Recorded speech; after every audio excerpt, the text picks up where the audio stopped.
Hey there, it's Kay, and I want to thank you so much for joining me for today's budgeting video. I'm excited, a little nervous, but excited to be finally sharing with you guys my debt payoff plan for this upcoming year, 2022. And to celebrate moving into a new year and a new phase in my budget, I have downsized. I am now in a Happy Planner Classic size, which I'm hoping that I will stick to for the year. For the past couple of years, I've been using a Happy Planner Big size, which is letter. And I actually have my old one right here because I'll be referencing it. And also, unlike my big letter one here, this one is relatively thin because I haven't really added much to it. I have just added my payoff plan chart and some printables for January. And I am going to have to find a way to store stickers in here because this is the Happy Planner cover and it doesn't have any pockets on either side. That's probably my major complaint with it, other than the fact that it is really cheaply made. I'm not the biggest fan of it, but it's going to have to do. It's at least a little better than those like plastic covers they come with. So hopefully this lasts me the whole year here. And I did add like the ultra large, like the biggest expander discs that I could get at Staples. So let's go ahead and open up to the payoff plan sheet that I made for this year, which looks a lot different than last year, but it still is going to present you the same information in roughly the same style as I did. Basically, what debt am I tackling?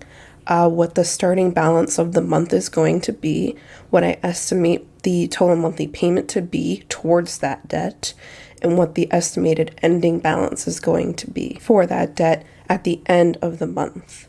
I am going to go ahead and add some graduation cap stickers on the page here. If you haven't been following my journey, I'm at the point now where all the debt I have left is educational debts. Most of it is from my previous institution. There is a little bit from my current institution. And it's kind of a tricky point. When I was drafting this budget, I had a little bit of a hard time kind of looking at the numbers because I was just like, wow, this is really going to be moving slowly for a little bit, which is why I was a little nervous to be making this video, but I have kind of finagled a way to where I can take out 2 of my Nelnet student loan accounts. For all of you guys that have been following me on my journey so far, which thank you guys, because this has been a year and a half so far for me sharing this on YouTube. So if you're still here with me, you're rad. Thank you so much. I really appreciate your support. But you know that I have been following the snowball method or the snowball ideology. I haven't necessarily been sticking hardcore to the book because my income is variable because of my job, and therefore I can't fully commit to like a dedicated snowball amount that I can then roll over. So in the sense of the snowball method, I've been just paying all of my accounts off by lowest balance to highest balance. So after we finish F, I'm going to be moving on to B, and those are the 2 accounts that I'm pretty sure I can knock out this year. And then going into next year, I'll have to try to at least get most of G done, if not all of G by itself in the whole year. But for now, let's work out how to get these 2 paid off. So for writing, I'm going to be using my Friction Colors markers. I really love this blue. I definitely want to use this blue, and I know it'll show up on camera. I think that this blue also shows up on camera. The green showed up, right? So I have the green in case the blue doesn't show up. But let me try the 2 blues first because I want to have a little color cohesion. I did have a poll in my community tab where I was asking you guys about if you purchase printables, do you like color, neutral, dated, undated? And the results were neutral, undated. So that's actually going to be how I'm going to be working on my printables from now on is making some neutral undated ones that are available year round for people to buy whenever they want. So I'm going to go ahead and zoom in so we can have a tighter look, but I don't want to zoom in too far because it kills the quality on this camera, which is why I'm going to be saving for a new camera in the new year.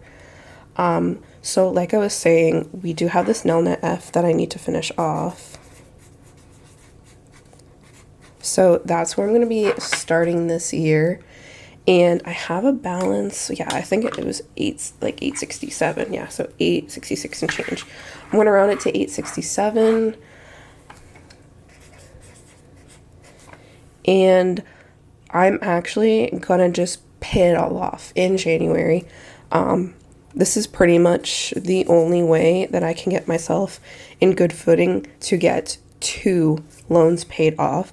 I actually worked out a scenario to where I took 2 months to pay it off and even tried to finagle some higher numbers, and there was just no way it was going to get done because I'm going to have to start collecting interest on some of these balances. So the best scenario that I found for myself was to just eliminate Nelnet F in the first month. And the way I'm actually going to be doing that, which you'll see in the monthly budget, is I had a checking account set up last year that I was going to try to use as a month ahead account. And I realized that's way too complicated for what I want to do with my budget. So I'm just going to drain that account and use that towards paying off that Nelnet F. So with Nelnet F paid off, it's time to move on to the main villain of this 2022 saga. It's going to be a very long anime arc here. Nelnet Group B, which is, again, my next smallest balance after F is gone. And we have a balance 38.51.53, so I'm gonna round that to 38.52 because these are just estimates. So we have 38.52, and February is going to still be in my lower income range, so I'm probably gonna be able to squeeze out a $300 payment. And for February, there will be no interest on that. So it's just going to be a straight subtraction. So 38 minus 3, 35.52 is going to carry on over. And I'm not going to write Nelnet B 11 more times or 10 more times. I'm just going to use these quotation marks to mark that it's the same, which is also why I've color coded it. But for March, it's probably going to be the same story again with a low income.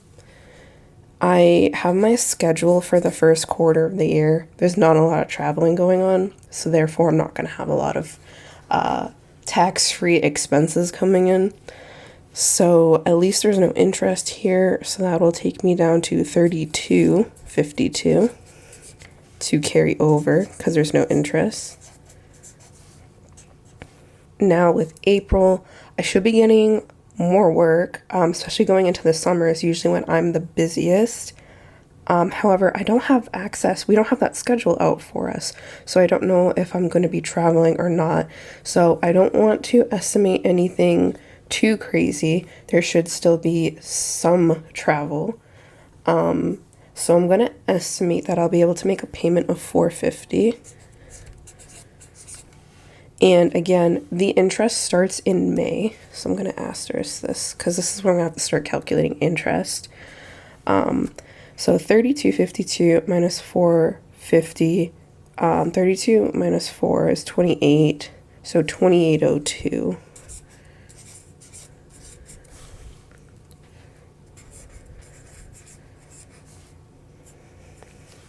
So I looked up the interest rate for my Nelnet B. It is 4.66%, which is the highest interest rate for the loans that I have remaining.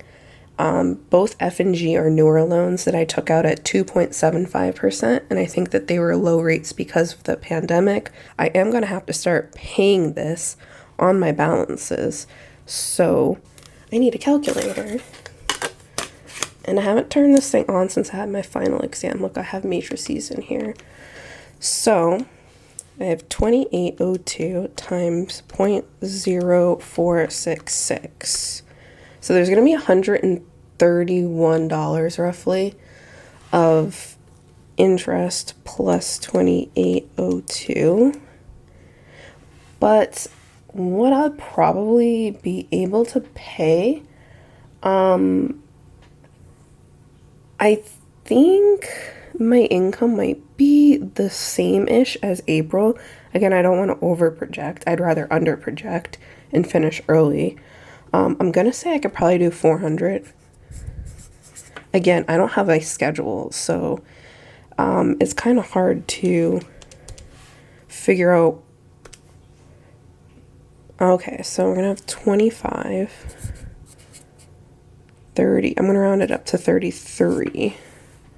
So what I did was I took the starting balance, applied the interest rate, subtract the payment. That's what's left over.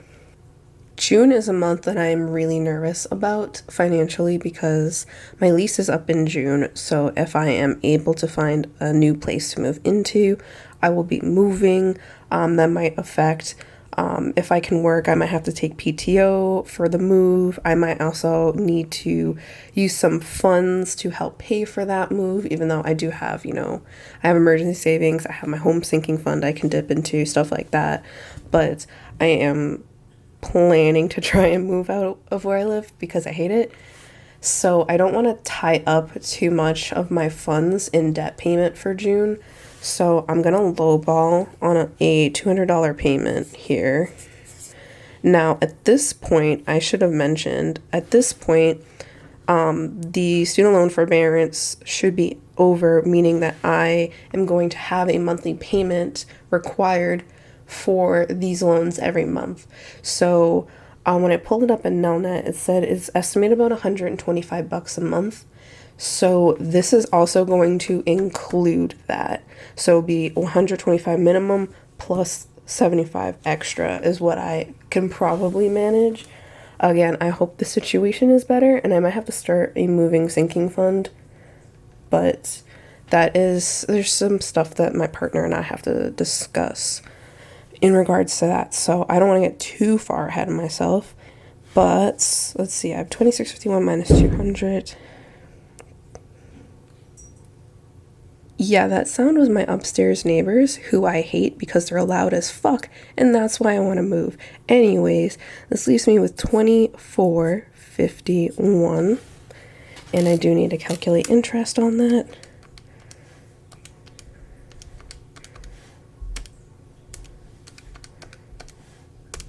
So I'll be moving into July at about 2565. Oh, right here, 2565.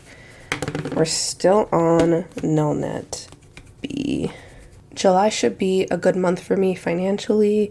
There's a specific task that we usually get stuck with in July that does give me a lot of travel and stuff. So I'm gonna probably estimate that I could do $700 total payment on that. So 25 minus 7 would put me at 1865.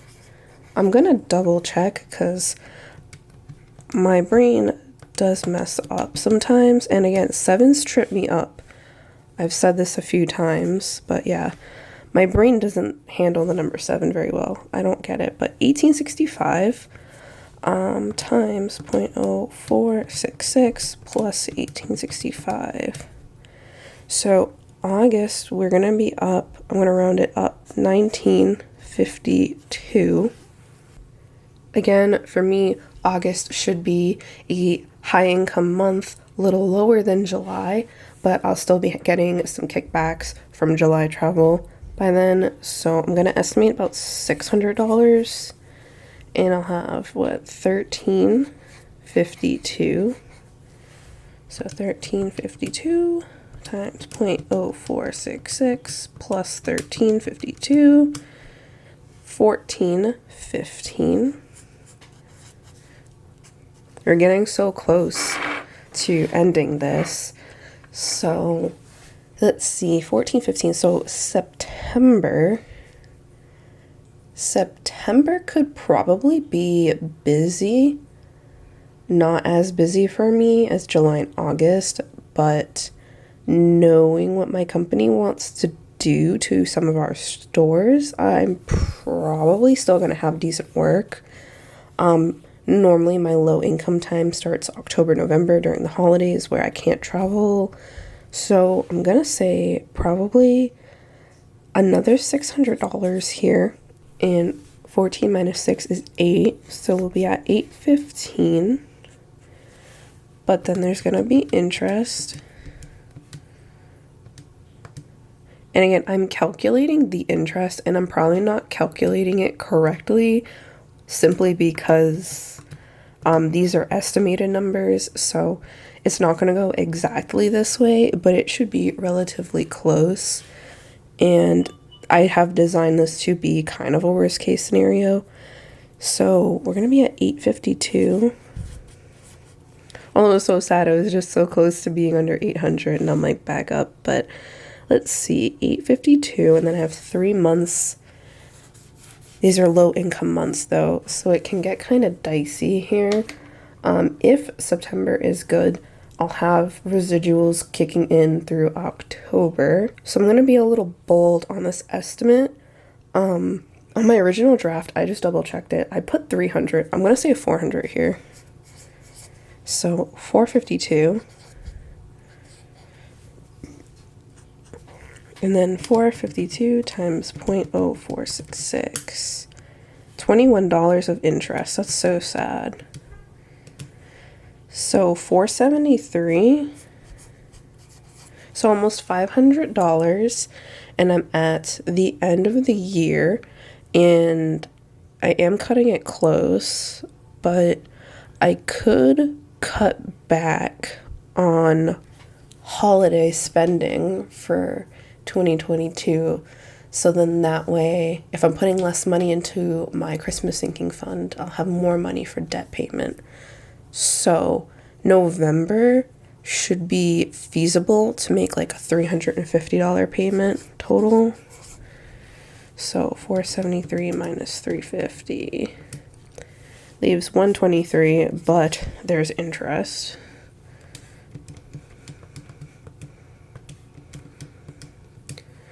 So I'll be at like 129 in December. But that should totally eliminate the Nelnet B account by the end of the year, which is my goal. I just want to get rid of those 2 accounts. And although the progress is going to be slow, I know it's actually just going to get even slower, which is what I was afraid of when I started progressing through my snowball and realizing, oh gosh, all of these balances that are left are really, really high. But I know that I'm more than capable of pushing through, doing what I need to do to get this done, and I have made so much progress in the past couple years. I mean, I did end 2021 at just about $21,000, and I started my journey at like $33,000. So I have paid off over $12,000 in 2 years, and that's about $6,000 a year, right? And then here I'm paying off, you know, like a little over 5,000, or actually more like just about 5,000. So I think this plan is, well, it's a little tricky with the interest. I do think it is doable. Not having my schedule did make this drafting a little nervous, and like I was saying, I actually referenced my final draft and I did change some of the numbers here, and this plan is still just as aggressive, but I did give myself a little bit of a break in these couple months here. I have a very, very long road ahead of me for this year and just continuing on my journey. But I am so thankful to have all of you guys who've been watching me and encouraging me. Just thank you so much from the bottom of my heart, seriously, for just allowing me to express myself and to go through this struggle publicly, just so I don't feel so alone in this, and you guys who are also going through it don't feel alone either. So if you made it to the end of the video, thank you so much for watching. I really do appreciate it. I hope if you're on your journey, I wish you great luck moving forward into the year. I hope you worked out your plans, and I'll be putting out some good vibes for you so that we can all achieve our goals together this year. So again, thank you so much for watching. If you loved the video, please let me know. And if you're not already subscribed, you should totally do so because it's free. It really helps me out. And I'm so close to 1,000. You can also support me by following me on Instagram at kbudgetplans, where I do post more general planning content, and as well as update you guys through stories on like video uploads and stuff. And I do sell my printables on my Etsy shop, K Planner Printables, if you're interested in getting yourself any of my worksheets. Anyways, thank you so much. I hope to see you down in the comments. I hope to see you in the next video. Peace out.